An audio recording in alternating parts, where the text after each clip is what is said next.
BMC वरती मोर्चा काढला आहे गोरेगाव विधानसभेच्या तर्फे आणि आपले जे वॉर्ड ऑफिसर आहेत त्यांची आणि त्यांच्या सोबत जे काय विषयाचे अधिकारी आहेत त्यांच्या सोबत आपली बैठक झाली।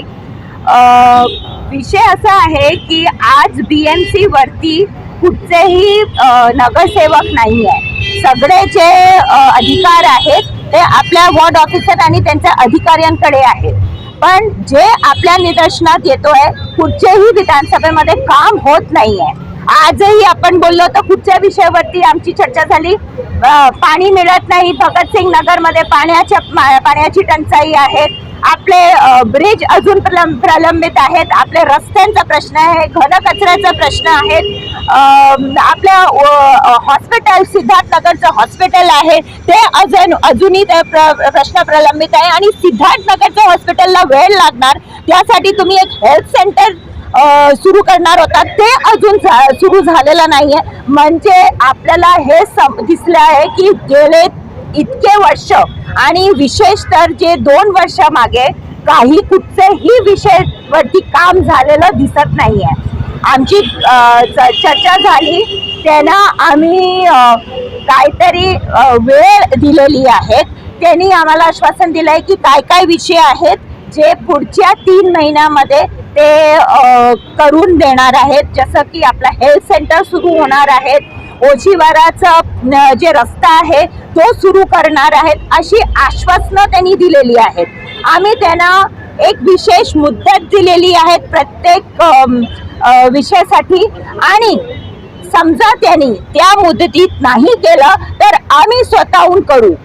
आजही मराठी पाट्यांचा प्रश्न प्रलंबित आहे, आज मराठी पाट्या दिसत नाही, हा विषय कसा होऊ शकतो? तर आज महाराष्ट्र नवनिर्माण सेनेने त्यांच्या समोर सांगितलंय की जिथे मराठी पाट्या दिसल्या नाही ते आम्ही स्वतःहून लावून घेणार आहोत, आम्ही कोणाची परवानगीची वाट बघणार नाहीत।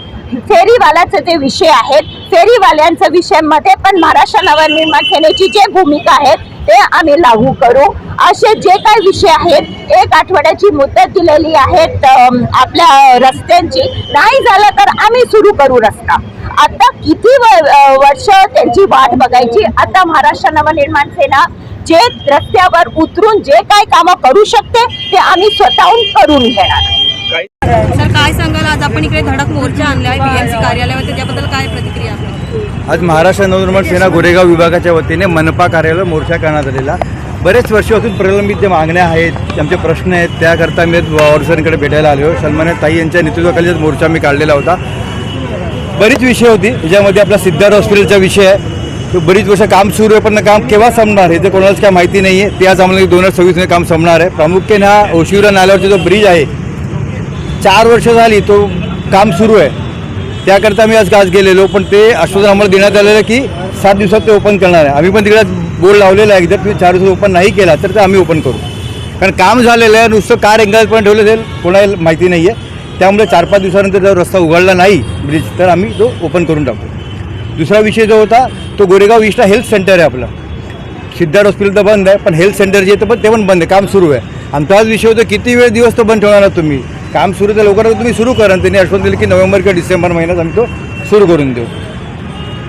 नाट्यगृह आहे, BMC भाजी मंडई आहे, हे पण किती वर्ष झाली, म्हणजे गेली 10-12 वर्ष हाच विषय की भाजी मंडईचं काम सुरू आहे, काम थांबणार आहे। आता नवीन कॉन्ट्रॅक्टर नेमण्यात आलेला आहे, तो 3 तारखेपासून नवीन काम सुरू करणार आहे, म्हणजे भाजी मंडई खाली आणि वरती नाट्यगृह हे काम सुरू होणार आहे। नंतरचा विषय तो प्रबोधन ग्राउंडचा हा मनपाचा महानगरपालिकेचा ग्राउंड आहे, पण तो एका संस्थेला उबाटा सेनेचा सुभाष देसाई नावाचे नेते त्यांच्या संस्थेला तो चालवण्यास दिलेला आहे।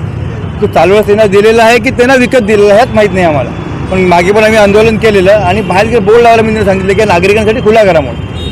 त्यांनी काही ठराविक वेळेकरता त्यांनी नागरिकांना ओपन केलेलं आहे, पण हा नियमाप्रमाणे 6 ते 9 हा नागरिकांना त्यांनी दिला पाहिजे खेळण्याकरता किंवा वावरण्याकरता, पण ते दिलं जात नाही। तर ते बोलले की आम्ही बोर्ड लावतो, तर त्यांनी बोर्ड लावून ते केलं नाही तर आम्ही आमच्या पद्धतीने सुरू करून घेऊ, मागे पण केलं आताही करू। तर महानगर फेरीवाल्यांचाही प्रश्न आहे, प्रत्येक वेळा आपण बघायला गेलं तर फेरीवाला वाढतात, आज एक पुढे त्या पुढे उभं राहतो, पुढे उभं, नागरिकांना चालायला होत नाही, फुटपाथ पुढे माहीतच नाही कोणाला, नागरिकांना चालायला होत नाही। त्यामुळे आम्ही एक निवेदन दिलेलं आहे। आमची आंदोलनही बरंच वेळा झालेली फेरीवाल्यांबद्दल, पण 150 मीटरचा जो नियम आहे तो तुम्ही पालन करा ना, जर तुम्ही तुमच्या अधिकाऱ्यांना केसेस घ्या।